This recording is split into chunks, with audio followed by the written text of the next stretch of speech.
જગત આખું ક્ષણિક છે ને આત્મા એક નિત્ય છે. આત્માનો અનુભવ બસ એકમાત્ર નિત્ય છે. આ જગત આખું ક્ષણિક છે ને આત્મા એક નિત્ય છે. આત્માનો અનુભવ બસ એકમાત્ર નિત્ય છે. આ જગત આખું ક્ષણિક છે ને આત્મા એક નિત્ય છે. આત્માનો અનુભવ બસ એકમાત્ર નિત્ય છે.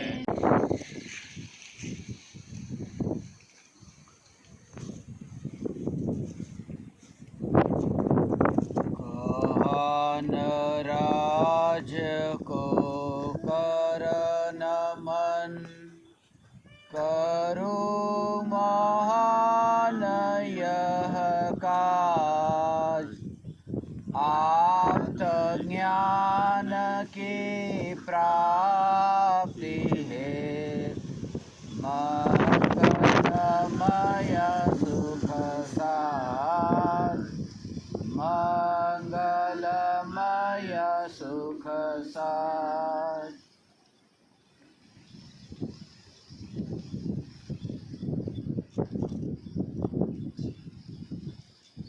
चैतन्य स्वभावी भगवान आत्मा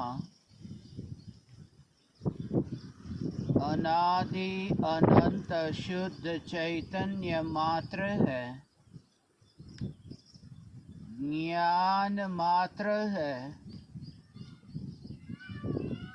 मैं शुद्ध चैतन्य मात्र, ज्ञान मात्र, भगवान आत्मा हूँ. प्रति समय यह जागृति बनी रहे, इस जागृति का नाम धर्म है. देह की प्रत्येक क्रिया के काल में और विकल्पों के बहते प्रवाह के काल में ज्ञानी को प्रति समय यह जागृति रहती है कि मैं चैतन्य तत्व इस देह की किसी भी क्रिया में और विकल्पों के बहते प्रवाह में कहीं भी मिला नहीं हूँ. ऐसा शुद्ध चैतन्य तत्व मैं हूँ. प्रति समय स्वयं की शुद्ध चैतन्य सत्ता का बोध, आत्म जागृति ही धर्म है. चैतन्य तत्व की स्व संवेदन प्रत्यक्ष निर्विकल्प अनुभूति होते ही देह होने पर भी देहातीत दशा प्रकट होती है. इतना ही नहीं, विकल्प होने पर भी विकल्पातीत दशा प्रकट होती है. चैतन्य तत्व की निर्विकल्प अनुभूति होते ही आत्मा में अतीन्द्रिय आनंद का सागर उछलता है. फिर भी ज्ञानी की दृष्टि उस अतीन्द्रिय आनंद के सागर की ओर भी नहीं जाती और दृष्टि चैतन्य तत्व पर ही टिकी रहती है। यह चैतन्य तत्व ही मैं हूँ। चैतन्य तत्व की निर्विकल्प अनुभूति होते ही ज्ञान दीपक प्रज्वलित होता है। ज्ञान दीपक प्रज्वलित होते ही ऐसी यथार्थ श्रद्धा होती है कि मैं त्रिकाल प्रज्वलित ज्ञान दीपक हूँ। चैतन्य ज्योति की सत्ता के अतिरिक्त देह रूपी मिट्टी और रागादि विकारी भाव रूपी धुएं में कहीं भी फैला नहीं हूँ। चैतन्य तत्व की निर्विकल्प अनुभूति होते ही ज्ञानी स्वयं को राख की दीवार का पड़ोसी मानता है और मोक्ष मार्ग का मुसाफिर जानता है।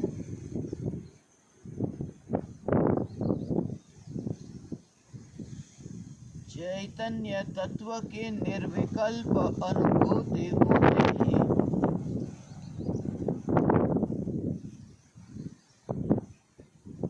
ज्ञानी बोलता नहीं है। ज्ञानी अपना परिचय नहीं देता, बल्कि राख की दीवार ज्ञानी का परिचय देती है। राख की दीवार से यह वाणी निकलती है और चैतन्य परमात्मा ज्ञान स्वभावी ज्ञानी का परिचय देती है। फिर भी वह दीवार परिपूर्ण चैतन्य तत्व का परिचय देने में असमर्थ है, क्योंकि जो दीवार स्वयं ही पहचानती नहीं कि चैतन्य परमात्मा का स्वरूप कैसा है, उस परिपूर्ण चैतन्य स्वरूप का परिचय राख की दीवार कैसे दे सकती है। आत्मा की निर्विकल्प अनुभूति होते ही राख की दीवार से जो भी ध्वनि, जो भी वचन निकले, वह वचन प्रवचन हो जाते हैं। वह वाणी आप्त वाणी हो जाती है। वह ध्वनि दिव्य ध्वनि हो जाती है।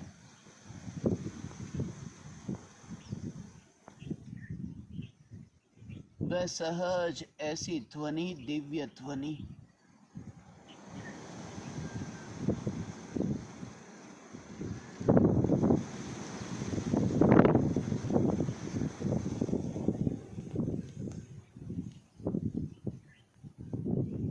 एक चैतन्य तत्व को जाना कि समस्त जिनागम को जाना। जिनागम का सार समझ लिया, समय सार समझ लिया।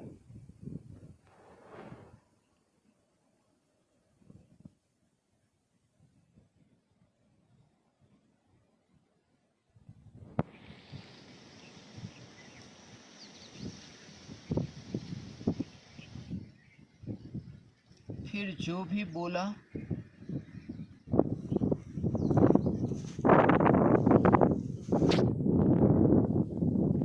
वह स्वयं ने नहीं बोला।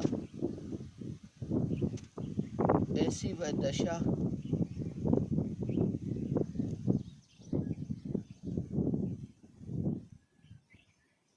भाषा वर्गणा के टकराने से ध्वनि उत्पन्न होती है। यह वाणी भाषा वर्गणा के टकराने से, दो के टकराने से चैतन्य तत्व में से वाणी नहीं निकलती। चैतन्य तत्व का स्वभाव ही नहीं, और चैतन्य तत्व एक है जहाँ टकराना ही नहीं होता। ऐसी चैतन्य तत्व की अनुभूति, वह अनुभूति हो फिर जो भी वाणी निकले वह वाणी दिव्य ध्वनि है, मन के त्राण को दूर करे। मन की ये जो मलिन वृत्तियों का विकल्पों से उठना होता है, विकल्प से निर्विकल्प की यात्रा की ओर ले जाए, बस वही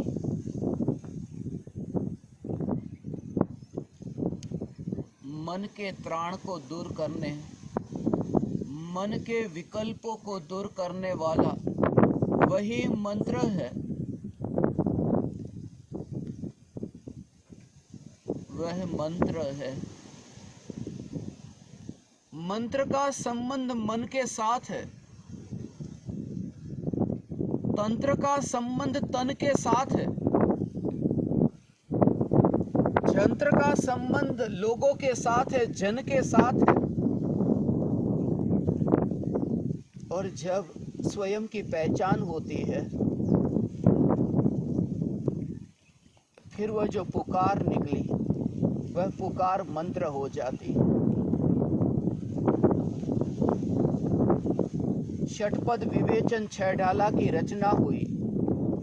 6 ढाला में 400 गाथाएं, और 400 गाथाएं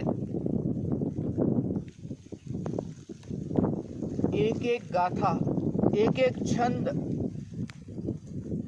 और 6 प्रकार के छंदों में वह 6 ढाला की रचना हुई। ऐसी अनेक रचना हुई।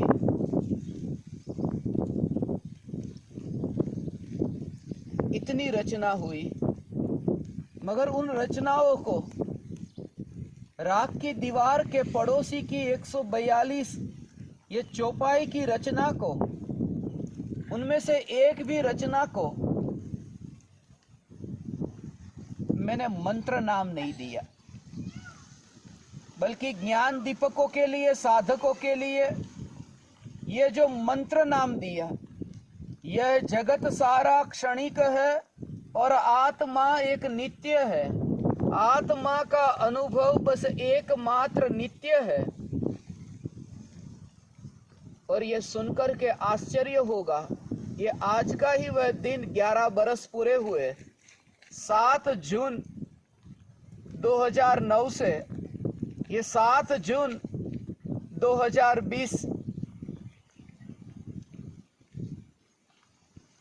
ये 11 बरस की यात्रा आचार्य कुंद देव की मुनि धर्म अंगीकार करने की यात्रा 11 बरस।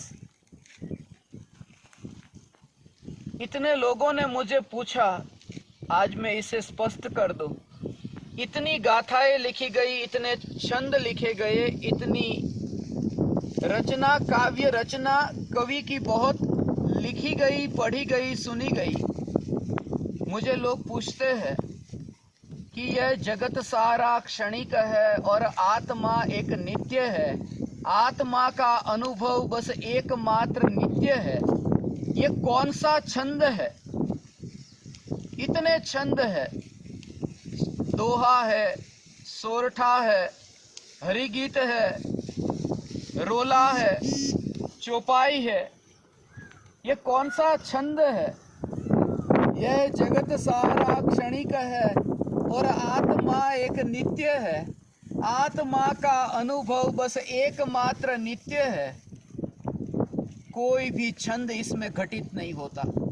उस समय गिनती ही नहीं की थी अक्षर की, मात्रा की, रस्व की, दीर्घ की, और जो भी पुकार निकली चैतन्य तत्व की निर्विकल्प अनुभूति के पश्चात जो भी पुकार निकले वह मंत्र हो जाता है। यह जगत सारा क्षणिक है, आत्मा एक नित्य है। दोनों के बीच में भेद विज्ञान। जगत सारा क्षणिक है, आत्मा एक नित्य है। अनित्य और नित्य के बीच में भेद विज्ञान। ये आज का वही दिन है, बस यही बताने के लिए कि मस्ती में मस्त रहो, जो भी वाणी निकले उसे निकलने दो, प्रास मत बिठाओ, अलंकार और छंद में अटको मत। इसलिए पिछले कुछ दिनों से कह रहा हूं और कल तो और स्पष्ट किया कि ढीला छोड़ो, सहज, पकड़ नहीं, जैसा है ऐसा सहज, अंतर में जागृति रहे। फिर जो भी वाणी निकले वो वाणी मंत्र है।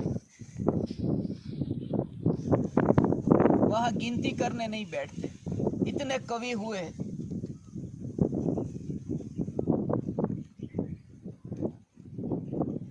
मगर परम कृपालु देव गिनती करने नहीं बैठे। आत्मसिद्धि शास्त्र की रचना में वो सहज एक प्रवाह, बस ऐसे ही सहज होने दो। आज का दिन सहज का दिन है, सहजात्म का दिन है, सहजात्म स्वरूप का दिन है, सहजात्म स्वरूप परम गुरु का दिन है, सहजात्म स्वरूप परम गुरु की अनुभूति का दिन है। हे ज्ञान दीपक, पूज्य गुरुदेव श्री और परम कृपालु देव के दर्शन करो। ये दर्शन बहुत जरूरी है, क्योंकि कुछ लोग ऐसे हैं जो कहते हैं परमात्मा नहीं है। वे लोग ऐसे हैं जिन्होंने परम कृपालु देव को, सदगुरु देव को देखा नहीं, उनकी आंखों में आंखें डालकर देखा नहीं। ये लोग ऐसे हैं कि जिन्होंने गुरुदेव को देखा नहीं और कहते हैं परमात्मा नहीं है। और दूसरे लोग ऐसे जिन्होंने गुरुदेव की आंखों में देखा और परमात्मा हाथ न लगा और कहते हैं परमात्मा नहीं है। ये दोनों लोग बड़े भ्रम में हैं। पहला व्यक्ति ऐसा जो झील में देखता ही नहीं और कहता है चांद है ही नहीं, और दूसरा व्यक्ति ऐसा जो झील में देखता है और चांद को भी देखता है, मगर जब चांद हाथ में नहीं आता तो कहता है कि चांद होता ही नहीं है। ये बात झूठी है, ये भ्रम है, चांद नहीं होता। दोनों ने ये बड़ी भूल की कि असली चांद की और आकाश में देखा ही नहीं। कुछ लोग ऐसे हैं जो गुरु के पास जाते नहीं, और कुछ लोग ऐसे हैं जो गुरु की आंखों में ही देखते रहते हैं कि परमात्मा दिख जाए। परमात्मा वहां न दिखेगा, वहां परमात्मा का प्रतिबिंब होगा। वहां गुरु की पर्याय में परमात्मा प्रतिबिंबित हुआ है, मगर परमात्मा का दर्शन वहां पर में नहीं होगा। परमात्मा का दर्शन, परम आत्मा का दर्शन है, वो स्व में होगा। और आज का दिन स्वरूप की ओर यात्रा करने का दिन है, स्वरूप की ओर यात्रा करने का दिन है। यह जगत सारा क्षणिक है और आत्मा एक नित्य है। आत्मा का अनुभव बस एकमात्र नित्य है। ये कोई छंद, ये कोई अलंकार इसमें घटित नहीं हुए। इतनी सहज ये रचना है, और आज हजारों लोगों के लिए ये सुबह उठते ही और रात को सोते समय ये एक नित्य क्रम बन गया। एक छोटी सी पंक्ति इतनी क्रांति ला सकती है। दिन रात यही घूमता रहे, यह जगत सारा क्षणिक है और आत्मा एक नित्य है। अनपढ़ भी इसे गा लेते हैं, छोटे छोटे बच्चे भी आप देखें अंग्रेजी में गा लेते हैं, हिंदी में गा लेते हैं। और एक वाक्य अंग्रेजी भाषा का उनको बोलो, कितनी भूल होगी। मगर ये वाणी ऐसी है कि सहज सहज बहने लगेगी। एक बार तुम्हारे अंतर से एक बार संकल्प हो कि नहीं, ये जाप करूं, जपू, इस मंत्र का जाप करूं और मन के त्राण को दूर करूं। जाप करते करते वह जपा उसकी अनुभूति तक पहुंचूं। जिसका जाप ही नहीं हो सकता उस स्वरूप तक मैं पहुंचूं। बस ये भाव से भीग कर प्रति समय जागृति बनी रहे। यह जागृति अनुभूति होने के बाद ये शरीर मिट्टी की भांति ऐसा दिखाई देता है। इसलिए वो घटना मुझे स्मरण में आई। मेरे पास कंप्यूटर नहीं था, मेरे पास उस समय फोन नहीं था। ये लिखा गया है हाथों से, ये हाथों से लिखी गई ये पंक्तियां है। यह जगत सारा क्षणिक है और आत्मा एक नित्य है। आत्मा का अनुभव बस एकमात्र नित्य है। हाथों से लिखी गई और इस शरीर को अनुभूति होने के पश्चात तो मिट्टी देखते हो, पृथ्वी देखते हो, पहाड़ देखते हो, गिरी देखते हो। और अभी ये बात मुझे स्मरण में आई, हस्तगिरी, हाथों से जिस गिरी ने, जिस पहाड़ ने, जो हाथ है वही पहाड़ है, जो पहाड़ है वही हाथ है। हाथों से ये लिखी गई ये रचना, जिसमें कोई छंद नहीं, कोई अलंकार नहीं। ये इसलिए कह रहा हूं कि जोर मत देना शब्दों पर, बिल्कुल अज्ञानी हूं मैं कुछ नहीं जानता, मुझे बोलना नहीं आता, मगर अंतर में तुम पूरे जगत के सार को समझ कर बैठे हो। वही व्यक्ति अटकता नहीं है, फंसता नहीं है कि मैं कुछ और अच्छा बोलूं, मैं कुछ और प्रतिष्ठा पालूं, कुछ अलंकार जोड़ दूं। नहीं, अनुभूति होते ही एक सहज सहज सहज सहज ऐसी दशा।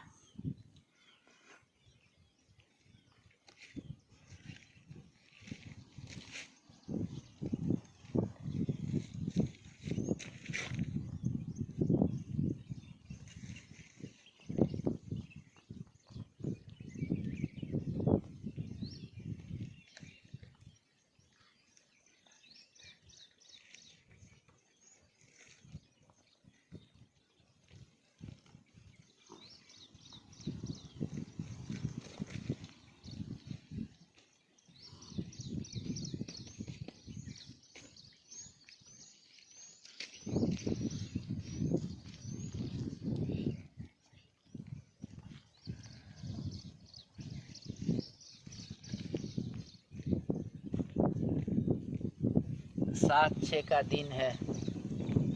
छठे सातवें गुणस्थान वर्ती भावलिंगी संत।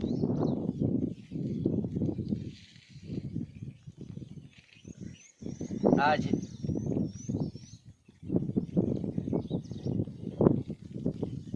हस्तगिरी के इस शिखर पर भावना थी तो पहुंच गए। आत्म भावना भावता जीव लहे केवल ज्ञान। सबने मना किया था, दरवाजे नहीं खुलेंगे, गाड़ी ऊपर नहीं आएगी। और यहाँ का ही गांव का एक आदमी जिसने बोला उस दरवाजे से ही जाना होगा, कोई रास्ता नहीं। फिर भी पूछा कि एक रास्ता और है।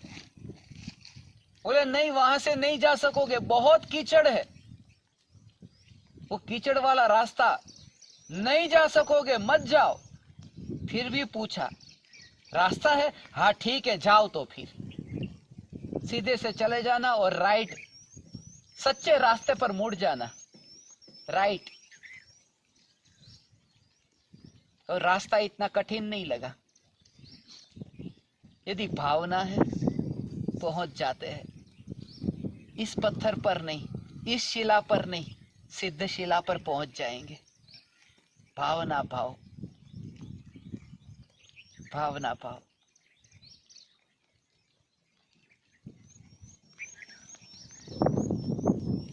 भावना भाव, भावना भाव।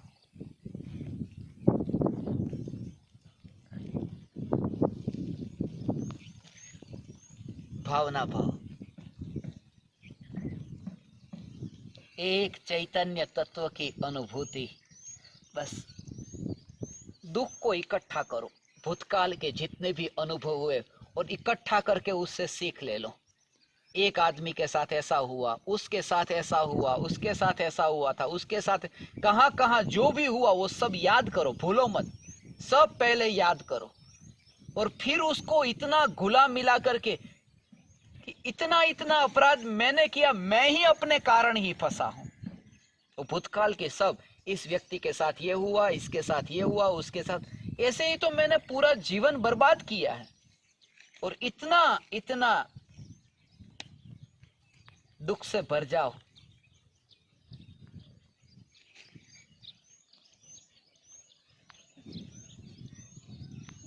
कि फिर अब बर्दाश्त ना हो, अब बर्दाश्त ना हो।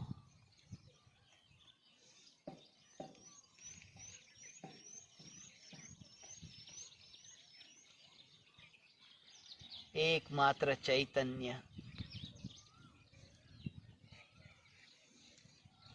चैतन्य, चैतन्य।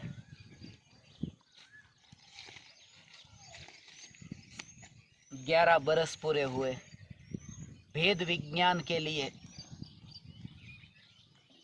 फुटबॉल के खिलाड़ी जब ग्राउंड पर खेलते हैं मैदान में, दोनों टीम के कपड़े का रंग अलग अलग है, इसलिए क्योंकि 22 इकट्ठे हो जाएंगे तो भेद कैसे होगा, वो रंग से पहचान होती है, ये हमारी टीम का है, ये उसकी टीम का है।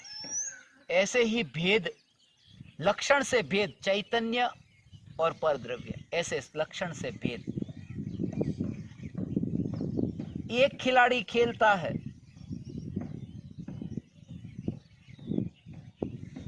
और सारा देश खेल रहा है, एक ज्ञान जानता है और सारे अनंत गुणों के पिंड, ऐसे आत्मा को कहते हैं, ये जानता है। ये एक में अनंत की स्थापना, एक एक आज का ये दिन, ये भावना थी, ये भावना थी। प्रकृति ऐसे ही व्यवस्था करेगी। आज के दिन हमें गजपंथा के शिखर पर होना चाहिए। 11 बरस की ये यात्रा, सेलिब्रेशन गजपंथा में होना चाहिए था, मगर गजपंथा में नहीं गए, ये हस्तगिरी आ गए। हस्ती, हाथी, गज माने भी हाथी, हस्त माने भी हाथी। पहुंच तो गए हाथी के पास में ही, हाथी के पहाड़ पर ही पहुंच गए। गिरनार जाएंगे, शत्रुंजय जाएंगे, ईडर जाएंगे, नहीं हुआ जाना, वो हाथी के पहाड़ पर ही जाना था, इसलिए यहाँ आए। और आज मेरी ये भावना थी, भावना हो तो फलती है, फलित होती है। मेरी भावना थी, गजपंथा गए होते, ये 11 बरस मुझे मनाने थे ने, 11वां ये वर्ष, उसका उल्लास उत्सव मनाना था। और गजपंथा जाते तो कितने लोग आते, कितने लोग आते, 11वां ये बरस मनाने के लिए कितने लोग आते, बहुत आते। मुझे 11वें वर्ष में 11 ही चाहिए थे, इसलिए अभी हम 11 लोग यहाँ बैठे हैं। ये 11 से एक भी कम नहीं और एक भी ज्यादा नहीं। किसी को बुखार आ जाता, कोई रह जाता, इनको किसने बुलाया था, ये क्यों आ गए, ये प्रवचन के लिए आए थे, मगर 11 को ही आना पड़ेगा। 11 बरस पूरे हो रहे हैं, आज का ये दिन जीवन भर याद रहे। भले अब हर साल गजपंथा में जाए, हर साल गजपंथा में जाए, मगर ये इतने, ये सहज, ये 11 खिलाड़ियों की क्रिकेट की टीम, एक खेलता है, पूरा देश खेलता है। 11 खिलाड़ियों की फुटबॉल की टीम, 11-11 में भेद विज्ञान, 11-11 में भेद विज्ञान। 11 बरस का काल और 11 लोग। तुम्हें भी चैतन्य तत्व की अनुभूति हो, चैतन्य तत्व की निर्विकल्प अनुभूति हो, निर्विकल्प अनुभूति चैतन्य तत्व की, ऐसी निर्विकल्प अनुभूति। ये उपदेश, ये उपदेश, ये ऐसा, ये उपदेश है, ये बोध ऐसा है, बोध ऐसा है, ये बोध ही ऐसा है। कल ही ये बात स्मरण में आ रही थी, कल जो कहा था वही स्मरण में आ रहा था, ऐसे वही ये बोध है, ये सहज ऐसी प्रकृति की व्यवस्था है। 11 लोग हैं, 2 गाड़ी में आए हैं, दो गाड़ी में आए हैं ये 11, दो गाड़ी में नहीं, दो प्रकार की गाड़ी में आए ये 11। कोई पुरुष की गाड़ी में आया, कोई स्त्री की गाड़ी में, दो गाड़ी में आए ये 11। पुरुष की गाड़ी में आए और स्त्री की गाड़ी में आए ये 11। और ये उपदेश चल रहा है, ऐसे ही समझो, मुनि का उपदेश चल रहा है। पुरुष का उपदेश जब चलता हो और स्त्री सुनती हो, मुनि का उपदेश जब होता है, मुनि का गुणस्थान होता है। मुनि का गुणस्थान, मुनि का जो गुणस्थान है वो छठा गुणस्थान, और आर्जिका होती है ना, आर्जिका का जो गुणस्थान है वो 5वां गुणस्थान होता है। पुरुष माने 6, स्त्री माने 5। अभी यहाँ 6 पुरुष है और 5 स्त्री है। ये दोनों गाड़ी में आए हैं पुरुष और स्त्री, छठे और 5वें। ये सहज योग, कोई प्लानिंग करो ना तो ये हो नहीं सकता। ये प्लानिंग से नहीं हो सकता, ये सहज प्री प्लान है। उसके लिए प्लानिंग की क्या जरूरत है? उसके लिए प्लानिंग की जरूरत नहीं। 5 और 6, 5 और 6, 5 और 6, 5 और 6 का दिन है। गिरनार जाना चाहते थे, वहां पर भी 5-6 नहीं जाते। वहां पर पहले विचार आया था उस दिन ही जब मैंने गिरनार की चर्चा की थी। नेमिनाथ भगवान को याद किया, इसलिए याद किया। वो 56 बाराती 56 दिन के बाद केवल ज्ञान गिरनार जाएंगे। नगर 56 को यहाँ आना था, 5-6 को यहाँ आना था, 5-6 को यहाँ आना था।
वन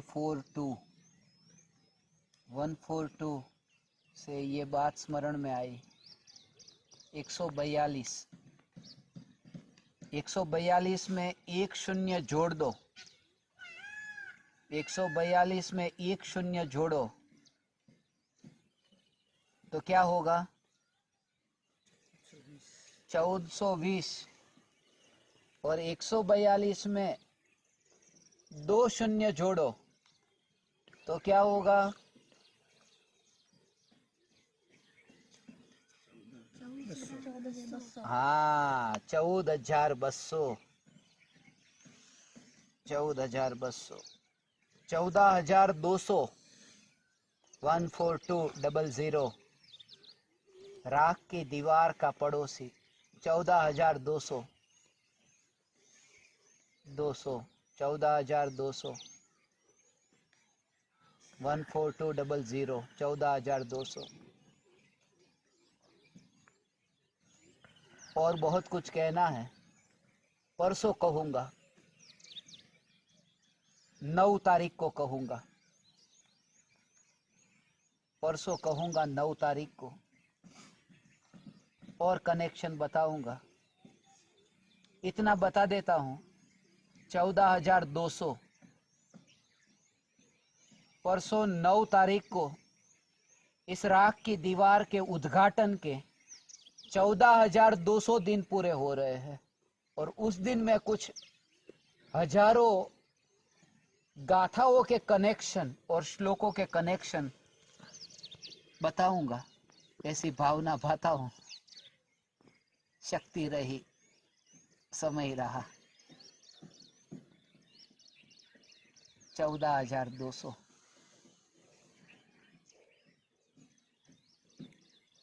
अभी अंत में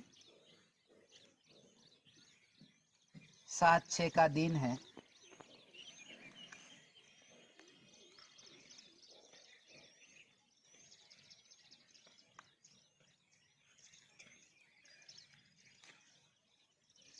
राख की दीवार का पड़ोसी, आज 7/6 के दिन हमने सबने यहाँ साथ में मिलकर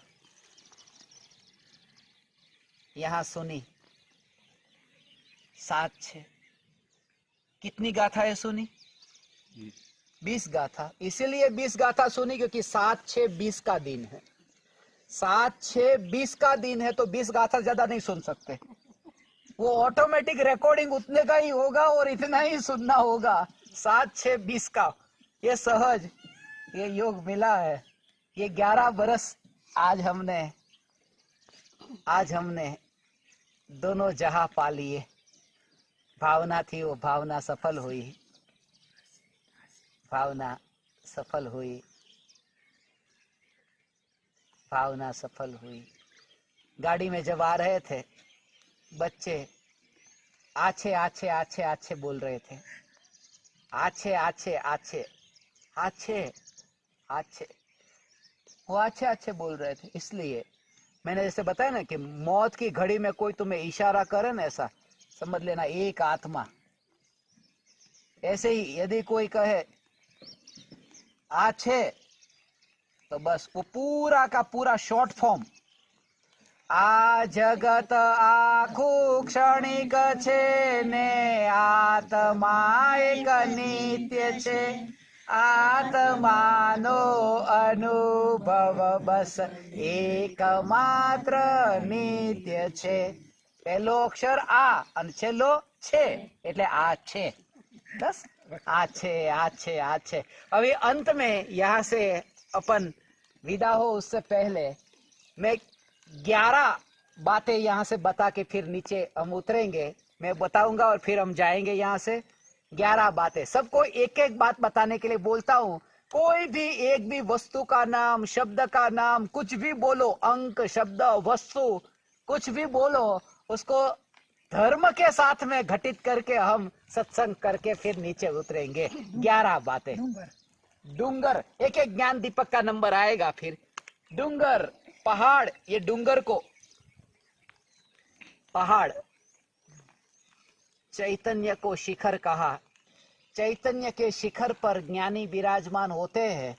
शरीर भले ही गजपंथा के शिखर पर हो, हस्तगिरी के शिखर पर हो, मगर पर्याय तो चैतन्य शिखर पर आरोहण करती है, विराजमान होती है, स्थित होती है, मस्त होती है। आगे झरनों, ज्ञान का झरना और आनंद का झरना बहता है। कल ही मैंने कहा था पत्थर को हटाने के कारण झरना नहीं बहता, वो आनंद स्वभाव है इसलिए वो बहता है। आगे तीसरा, झोंपड़ी। झोपड़ी। झोपड़ी, ये झोपड़ी जो है ना, वो तो मैंने ये कहा था कि पहले ऐसे ऐसे गांव है, ऐसी ऐसी जगह है जहां झोपड़ी होती है। अब झोपड़ी में क्या होता है कि झोपड़ी में वहां पर लकड़ी की झोपड़ी होती है, वहां पर वो ईंट और पत्थर की नहीं होती, और उसमें वो झोपड़ी में वो उधई हो जाती है, लकड़ी की झोपड़ी में उधई हो जाती है। ऐसे राख की दीवार में कीड़े हो जाते हैं, ऐसे ही राख की दीवार में कीड़े हो जाते हैं। और एक बात खास कि यदि तुम्हारे भाव है और तुम झोपड़ी में रहते हो तो राम भी तुम्हारे पास आएंगे। शबरी के पास में महल नहीं था, शबरी की झोपड़ी थी, मगर शबरी का भाव था ने, इसलिए राम भी उसके पास पहुंच गए। ऐसे ही तुम्हारी पर्याय में यदि तैयारी होगी, भाव से भरे हो, तो फिर आत्म राम भी तुम्हारी झोपड़ी में प्रवेश करेगा। बोलो। तालाब। है तालाब। तालाब।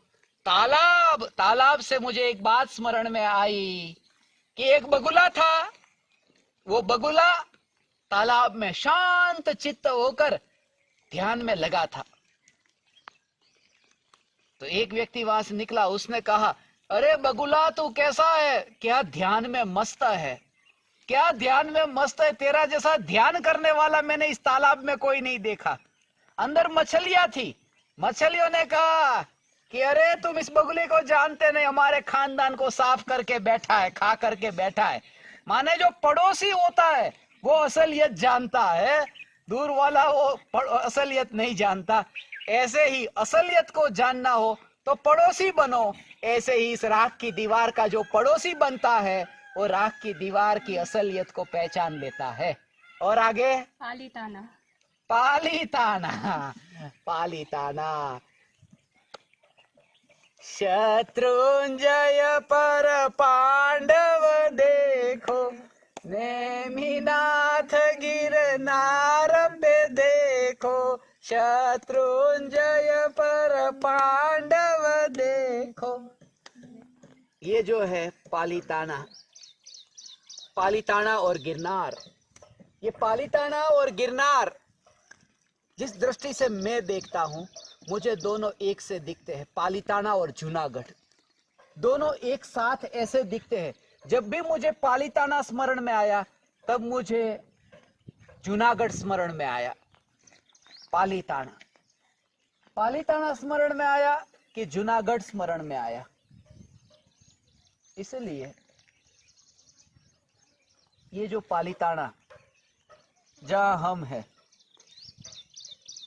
हस्तगिरी, दोनों पहाड़ की महत्ता, नेमिनाथ भगवान मोक्ष में गए, युधिष्ठिर, अर्जुन, भीम ये मोक्ष में गए। नेमिनाथ भगवान मोक्ष में गए कहां से, कि गिरनार से। और ये तीन पांडव कहां से मोक्ष में गए, कि ये पालीताना शत्रुंजय से। और दोनों एक साथ में, एक काल में उसकी महिमा थी। एक काल में ऐसे शिखर पर ये थे दोनों एक ही समय में, क्योंकि नेमिनाथ भगवान जब मोक्ष में गए उस समय ये पांच पांडव मोक्ष में गए, उस समय, उस काल में। क्यों? क्योंकि नेमिनाथ भगवान के चचेरे भाई का नाम क्या था, श्री कृष्ण। श्री कृष्ण ने किसका रथ चलाया था, अर्जुन का।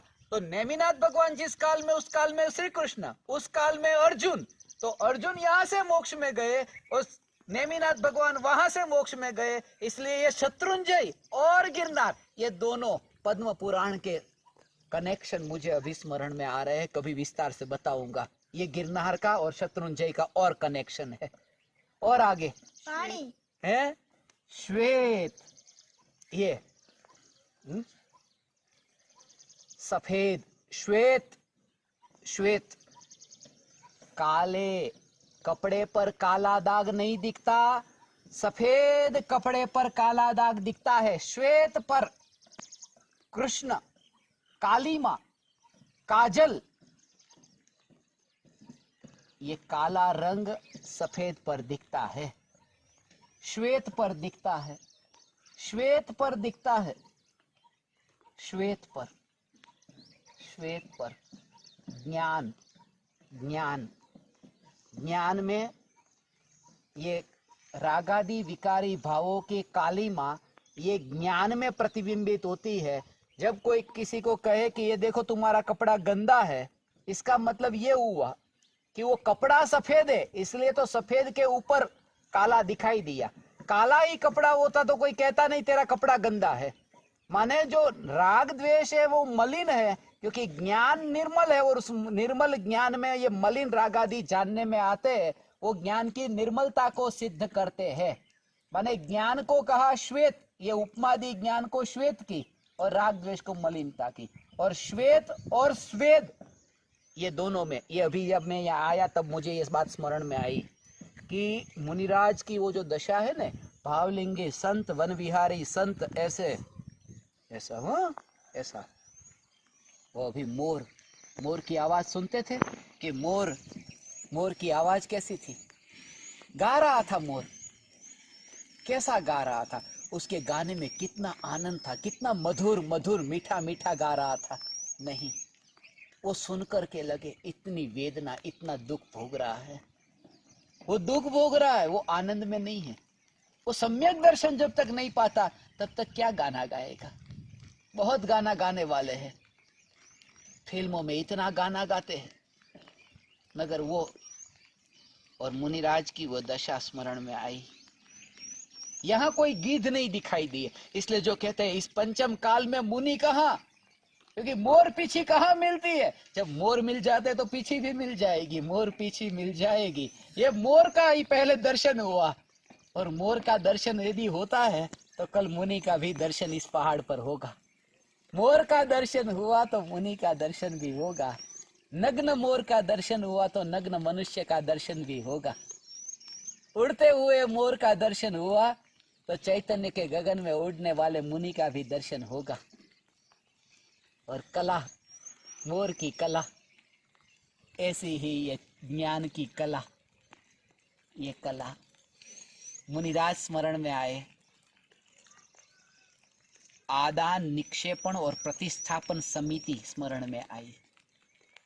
प्रतिष्ठापन समिति में मुनिराज मल मूत्र का जो क्षेपण करते, छोड़ते हैं,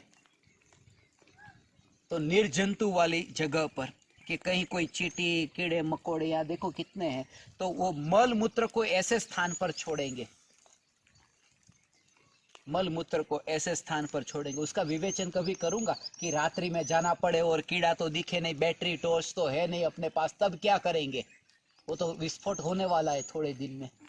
तो मुनिराज की वो जो दशा है कि मुनिराज मलमूत्र, और मलमूत्र के साथ में एक बात और खास, पसीना, पसीना, वो श्वेत, वो श्वेत से, श्वेत से वो श्वेत स्मरण में आया कि जैसे वो मलिनता श्वेत पर दिखाई देती है, ऐसे ही जब श्वेत, ये भी एक मलिनता है, उसको जब छोड़ते हैं निर्जंतु स्थान पर, कि ऐसे ही यहाँ जब पसीना हुआ था, अभी मैंने पसीने को छोड़ा तो वो विकल्प आया कि यहाँ देखो चींटी, यहाँ नहीं, थोड़ा ऐसे इधर, उतना पसीना भी इधर, वो विकल्प आया।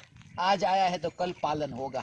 वो ऐसा विकल्प आया कि ये पसीना यहाँ ऐसा, मगर उससे वो बात स्मरण में आई, वो श्वेत से ये स्वेद स्मरण में आया कि स्वेद श्वेत में प्रतिबिंबित होता है, निर्मल ज्ञान में प्रतिबिंबित होता है। मुनि स्वेद का त्याग नहीं करते, स्वेद का त्याग नहीं करते, वो ज्ञान में प्रतिबिंबित होता है, श्वेत में, ज्ञान में उसे जानते हैं। और आगे मलियागिरी, मलियागिरी चंदन, अरे वाह, मलियागिरी चंदन, ये चंदन, ये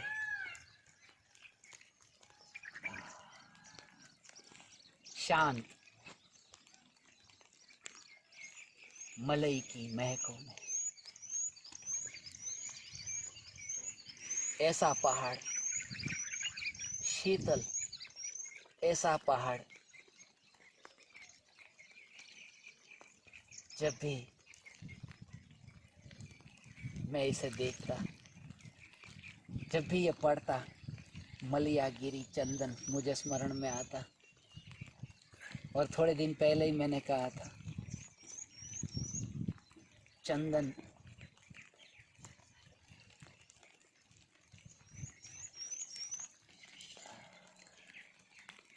वो इस बात का प्रतीक है। चंदन लगाते हैं, मलियागिरी चंदन, केसर चंदन होता है ना, तो उसको है ना सिर्फ पूजा के लिए नहीं, वो केसर चंदन को ऐसा करके वो यहाँ पर भी यहाँ पर लगाते हैं, वो टीका करते हैं यहाँ पर। और उसका कारण ये है, वो चैतन्य की शीतलता, वो शांत स्वरूप है। एक तो अचल है और फिर शांत, वो दोनों को सुगंधित, शांत और स्थिर ऐसा। और उसके लिए वो बात स्मरण में आई कि यहाँ जो मंदिर में आप हर बार जाते हैं ना, यहाँ पर ये टीका करते, यहाँ वो यहाँ पर नहीं ऐसा, वो यहाँ पर वो तिलक यहाँ करते, वो शांत, वो ज्ञान है ना, ज्ञान सदा शांत है, ज्ञान सदा शांत है। और उसके लिए आपने जो सुना है ना, इतने से बाबा होते हैं तीसरी आंख वाले बाबा, वो तीसरी आंख होती नहीं है। वो तीसरी आंख का मतलब ये कि ऐसी दो इंद्रियों से तो बहुत बार देखा, अब ज्ञान की चक्षु, उसको तीसरी आंख कहा कि वो ज्ञान जो शांत है, वो ज्ञान का प्रतीक है यहाँ तिलक करना, कि ऐसी मेरी तीसरी आंख खुले, अर्थात अब मुझे ज्ञान की चक्षु से मैं जगत को जानूं, अब इंद्रियों से न जानूं। अर्थात ये श्रद्धा हो कि इंद्रियों से जानना नहीं होता, ज्ञान से जानना होता है। ये तीसरी आंख खुल गई, ये तीसरी आंख, ये बाबा के पास में तीसरी आंख है। प्रत्येक जीव बाबा है तीसरी आंख वाला, क्योंकि ज्ञान से ही जानता है।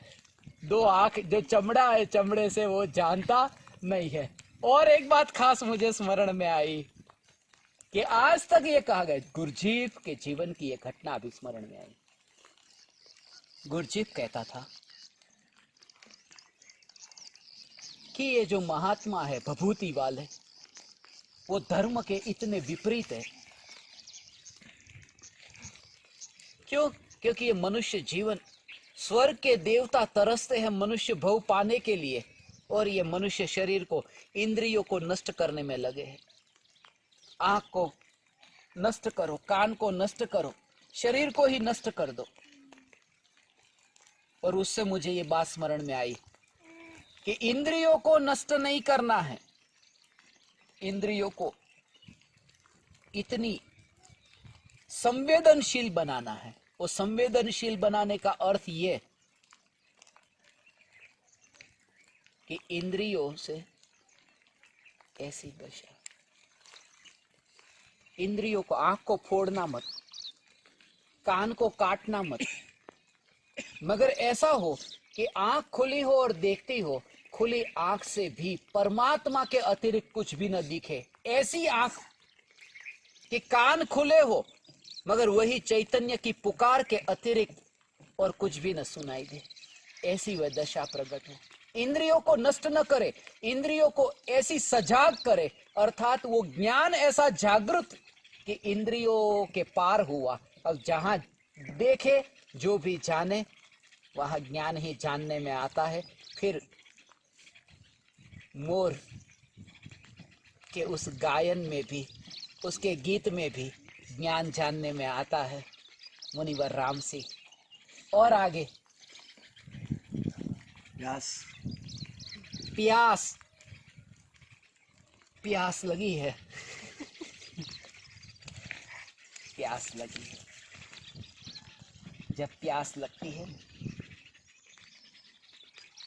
बस प्यासे होकर जाओ। प्यास से मुझे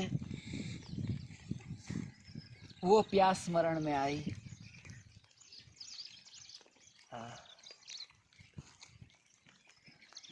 ऐसा ही है, प्यासा व्यक्ति होता है ना, क्या इच्छा होती है, एक बार मुझे एक बूंद पानी पीने को मिल जाए। और जैसे ही एक बूंद पानी कोई कहे ले एक बूंद पी ले, एक बूंद जैसे ही गई कि थोड़ा और पी लाओ, थोड़ा और पी लाओ। ये प्यास। जयपुर की एक घटना मुझे प्यास से स्मरण में आई। मुझे बहुत प्यास लगी थी और तब से लेकर के मैंने गुरु शिष्य के रिश्ते को ऐसे देखा है। उस वहाँ पर जयपुर में वो प्याऊ बोलते, प्याऊ, ऐसा प्याऊ। तो उस समय वहां पर ऐसा होता था कि આપણે જેવી રીતે આમ ઘડા જેવું હોય ને એવી રીતે આમ નાળી વાળું આમ ઘડા જેવું, પણ એમાં હોય આવી રીતે આમ નાળી જેવું કે આમ તમે આમ નાખો એટલે અંદરથી એવી રીતે પાણી નીકળે। तो ऐसे वो पानी पिलाते हैं वहां। मगर वो जो झोपड़ी थी, वो झोपड़ी में वो बस इतनी छोटा सा छेद रहता, प्यासा है वो वहां पर ऐसा हाथ करता है और वो ऐसे पी लेता है, वो अंदर से पिला देती है, पिला देता है, कौन है वो पता नहीं। मगर पिलाने वाले ने भी चेहरा देखा नहीं और पीने वाले ने उसका चेहरा देखा नहीं, और दोनों का काम हो गया, उसे पिलाना था और उसे पीना था। बस ऐसे ही शिष्य गुरु के चेहरे को न देखे, गुरु शिष्य के चेहरे को न देखे और फिर भी पिला दे और वो पी ले, उसकी प्यास छिपा ले। प्यास के बाद और आगे लकड़ी। लकड़ी, ये लड़की है ना, लकड़ी ही पूछने वाली थी, पता था। लकड़ी, शमशान में भी लकड़ी जलती है, रसोई घर में भी लकड़ी जलती है, पूजा में हवन में भी लकड़ी जलती है।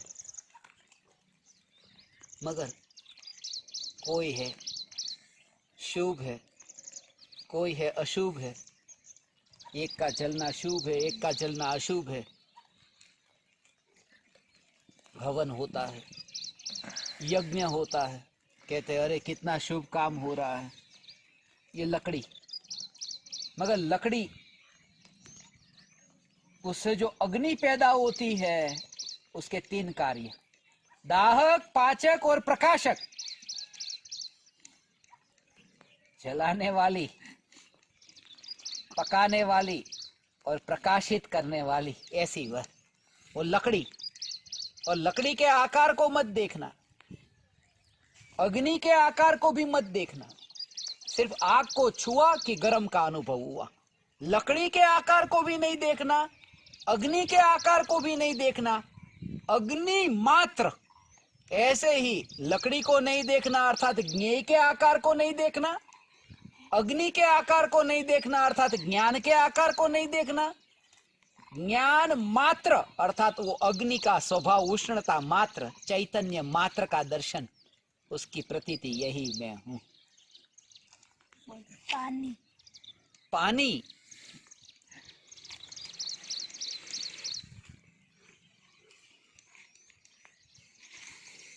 पानी, जल बिन नल किस काम का, सोनल भले ही होय, ज्ञान बिन तन किस काम का, सौ तन भले ही होय। छेडाला में ये लिखा है, 100 नल हो। उस समय जो मुझे याद आई थी, एक मेरी विद्यार्थिनी थी, सोनल उसका नाम था, और वो किसी की सौतन थी, इसलिए वो याद आई थी कि जल बिन नल किस काम का, 100 नल भले ही होय, 100 नल। जल बिन नल किस काम का, 100 नल भले ही होय, ज्ञान बिन तन किस काम का, 100 तन, 100 शरीर पड़े हो मूर्ते, मगर ज्ञान ही नहीं। जल बिन नल किस काम का, 100 नल भले ही होय, ज्ञान बिन तन किस काम का, 100 तन भले ही होय। चैतन्य। तो आज का ये दिन, ऐसे ही मैं आपसे बार बार कहता हूं, शास्त्रों में मत जाना, मत जाना। जो भी भूतकाल में आपने जाना, जो भी भूतकाल में जाना, अनुभूति होने के बाद जो भी भूतकाल की यादें आएगी वो इसमें ही घटित होगी, क्योंकि जागृति के बल पर वो घटित होगी। शास्त्रों को पढ़ करके नहीं, जागने पर वो सब घटित हो जाएगा, सब घटित होगा। तो आज ये आना पक्का था, केवल भगवान के लिए, और पक्का नहीं था हमारे लिए। फिर भी आज का ये आयोजन, यादगार आयोजन, भावना भाता हूं ये अब याद न रहे, केवल ज्ञान प्रकट हो कि यादें ही मिट जाए। फिर भी आज के इस पावन दिन हम यहाँ पर आए और आप परमात्माओं के निमित्त से मुझे ये सत्संग करने का अवसर मिला। बहुत बार गए, हमेशा मैं सत्संग में कहता हूं 10 दिशाओं की यात्रा बहुत की, 11वीं दिशा की यात्रा नहीं की। सब अपने अपने लिए समझ लेना। ये 10 पराये हैं, उनकी ओर बहुत देखा, 11वां एक मैं जो खुद हूं उसकी ओर ही नहीं देखा। 11वीं दिशा चैतन्य दिशा है। अपनी ओर दर्शन हो, अपने दर्शन हो। आज के इस सफल आयोजन के लिए मैं जितना भी ऋण मानो उतना कम है। ये पूरा आयोजन धर्मेंद्र बापू ने किया, मैं उनके चरणों को छू करके उनका उपकार मानता हूँ।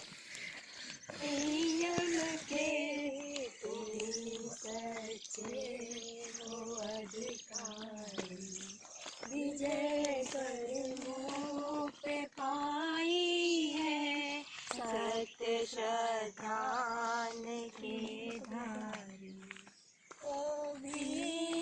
The whole world is transient, only the soul is eternal. Realization of one's own soul, only that is eternal. The whole world is transient, only the soul is eternal. Realization of one's own soul, only that is eternal.